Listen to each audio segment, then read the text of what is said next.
Hey TV fans, I am bored now. Welcome back. On this video, I'm going to be talking about The West Wing, Season 1, Episode 4. It is called 5 Votes Down. This episode originally aired on October the 13th, 1999. It's directed by Michael Lehman, who's a very solid film and TV director. He did a really fun satire called The Freshman in 1990. That's a film of his I really enjoyed. Also, The Truth About Cats and Dogs, which is a choice romantic comedy.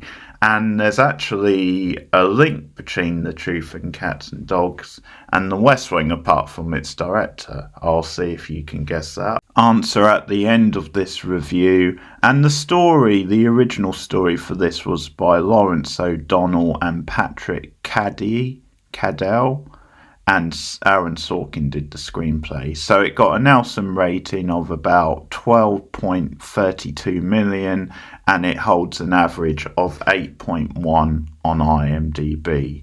So the setup for this episode is then at the start of the episode, President Bartlett is giving quite a jovial speech at this convention, and it's him almost announcing, celebrating this new bill which they're rolling out to do with gun control.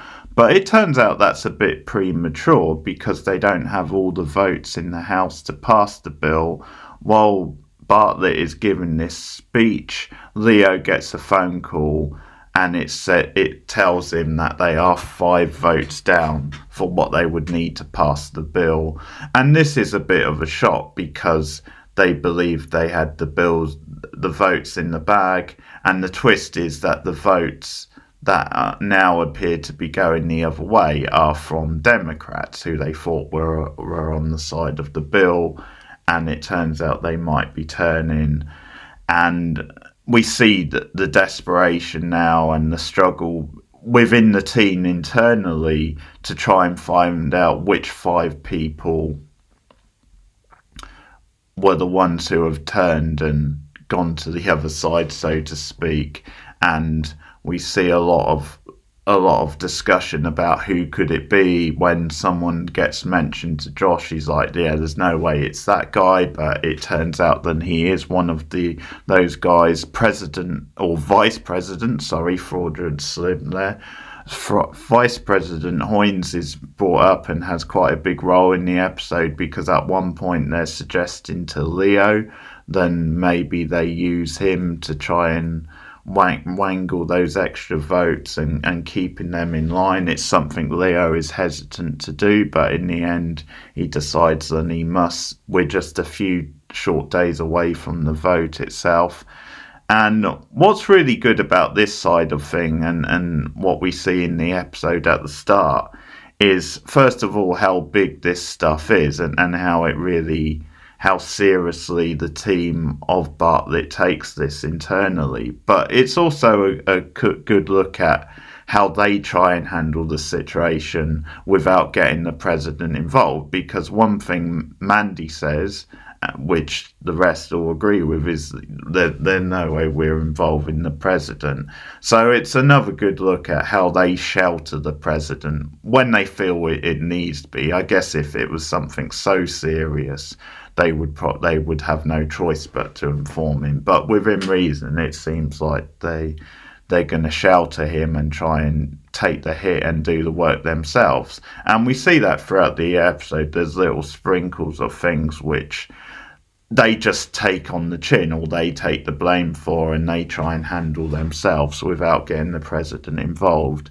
And another sort of smart and refreshing thing that this episode shows, and which the show in general really does so well, is it shows how it is like a somber drama, a somber TV series, because Bartlett is hardly in the episode. He's only in it at the start and at the beginning. We see him at the speech, and then we see him at the end, and he provides a little bit of comic relief at the end because it turns out he's high on his back laxatives, and that becomes a bit of like comic relief at the end of the episode. And it's this ironic sort of twist in the tale because Toby throughout the episode has been like sweating because he's got into this scandal over stocks, and the president hasn't heard about it as of yet, and it's the day when he's going to tell him and fess up, and he's worried about the president's reaction. But it's like,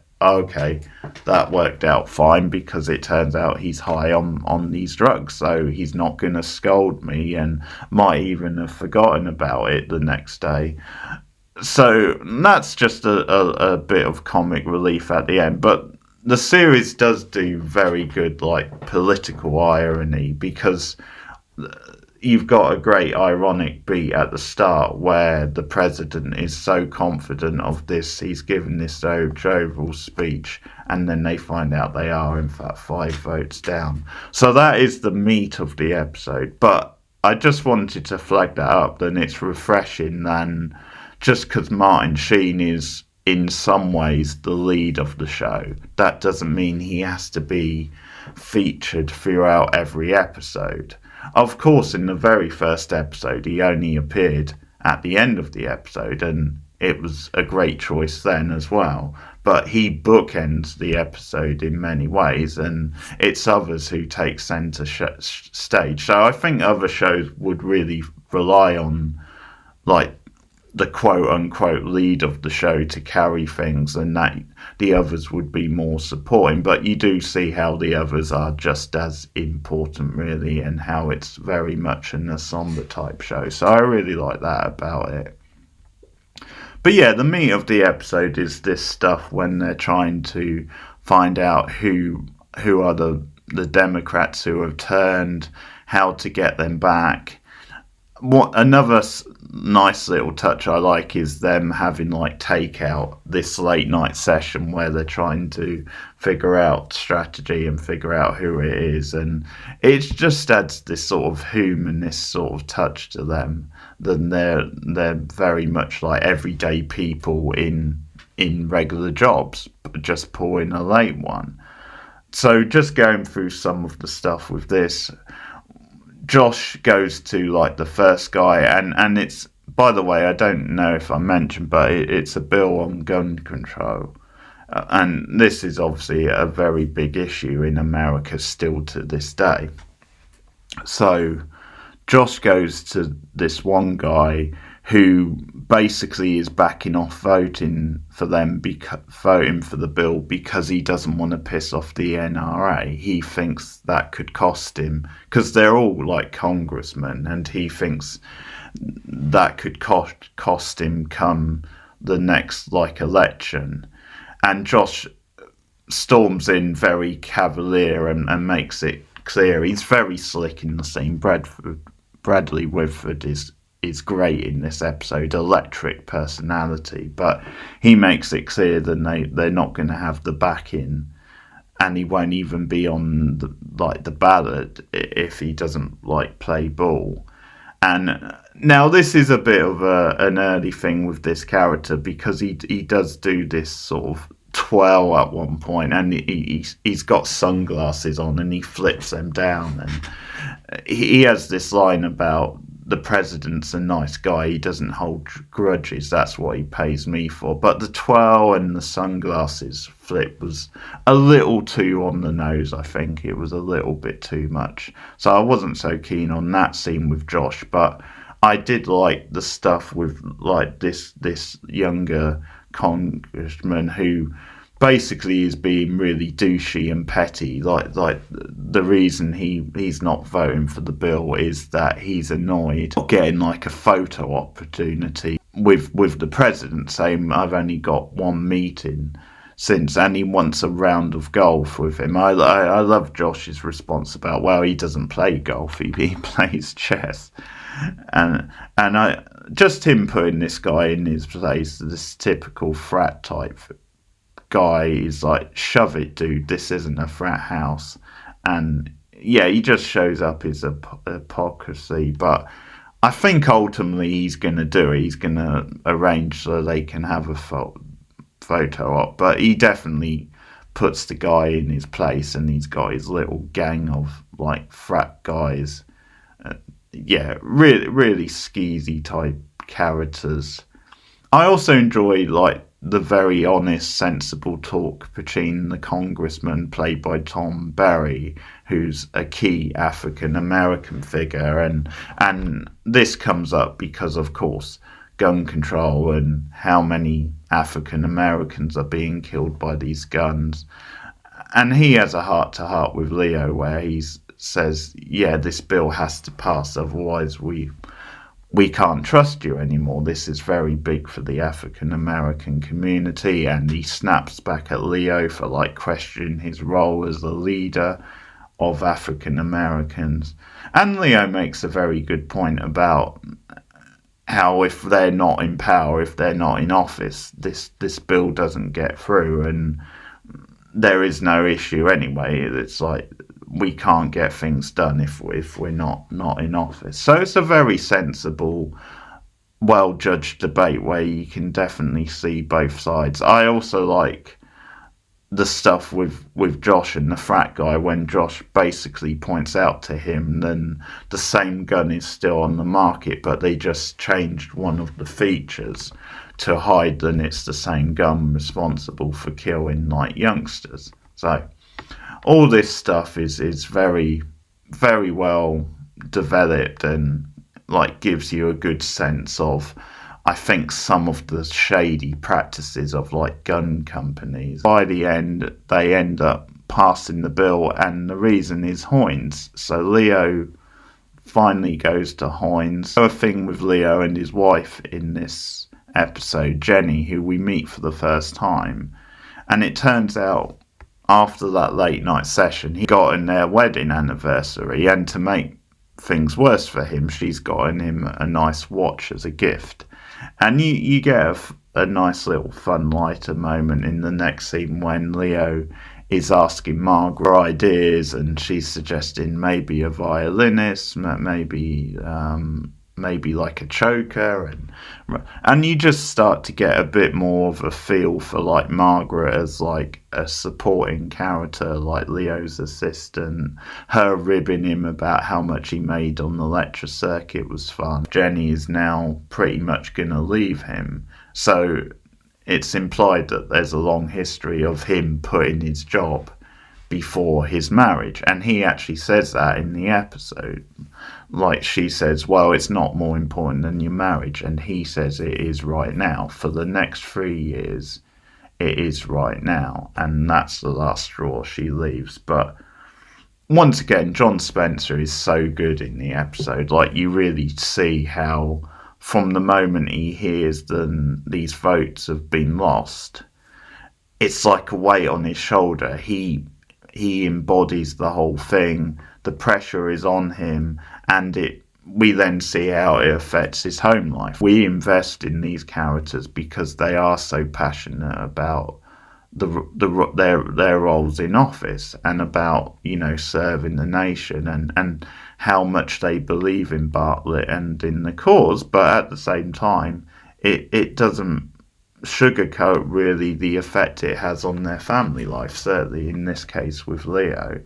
And you just feel devastated for him when she says she's leaving out, but when she's walking out, but you definitely sympathise with her as well. A couple of nice reveals, and I think it shows you that they really know how to craft a great story outside of how intriguing the politics is and how engaging the characters are. They really know how to pace a story and how to like reveal things. So there's a couple of good examples in this. First of all, the reveal that Leo has a problem with alcohol, something which hasn't been brought up, but Hoynes brings it up because he mentions Leo goes to him later to secure the vote. He offers Leo to go to AA meetings, which he has private ones, and again, it's a interesting insight because there are people in positions of power, like judges, other people in politics.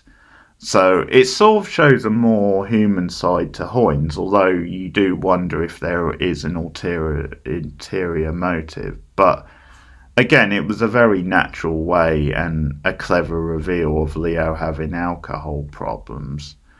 And I think that's something this show does, where on the face of it you might think, well, it's going to be quite a conventional show, but it has quite an unconventional way of doing drama and revealing things like this. Hoynes secures the votes for the bill because he banked on him being made to look like a hero by doing it, because without him it wouldn't have happened. And that's something Josh points out to him later on, and Hoynes cockily says welcome to the NBA as he leaves.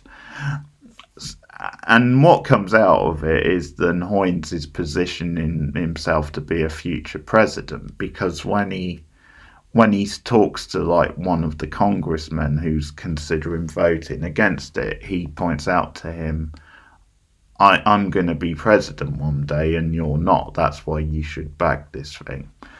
And we see an interior motive, and we see how sort of crafty and sneaky Hoynes can be. And it's another great layer, and it's another good reveal, and it's another intriguing side to the West Wing, like this idea of the vice president not sitting on their laurels, not just thinking about, okay, I'm going to do a good job as the vice president. I've got designs on the top job. Interesting turn, and he offers Leo support with the AA, and he does seem, like, as I said, quite humble and nice to Leo, but once again you're wondering, is there ulterior motives? Is he doing it to maybe keep Leo on side because they've had heat? Is he doing it because he thinks he could use Leo in the future if he wants to run for the top job? So it's all intriguing stuff. And because of that, I think I will give Hoynes as MVP of this episode. He's a very underrated character in some ways, but I do love some of the things they do with his character, and more on this in the future. But I will give him MVP. The actor does a really good job of making him unlikable, but also giving him a bit of some layers as well. Personal drama with Leo, I think, was very well done. So yeah, it's a good episode. It's not quite the best of the season. I'll give it 7.5. The answer to the quiz question was the Janine Garofalo, I never know how to say her name, who appeared in The Truth About Cats and Dogs, directed by the director of this episode, Michael Lehman. She also appears in The West Wing later on, much later on, so I'll get to her in a future episode, but you have another link there. But thanks for listening. Hope you enjoyed this review. Let me know your thoughts in the comments below. Support me for just $1 a month on patreon.com/borednow, and I'll return with another West Wing review soon. Thanks for listening, guys. Goodbye.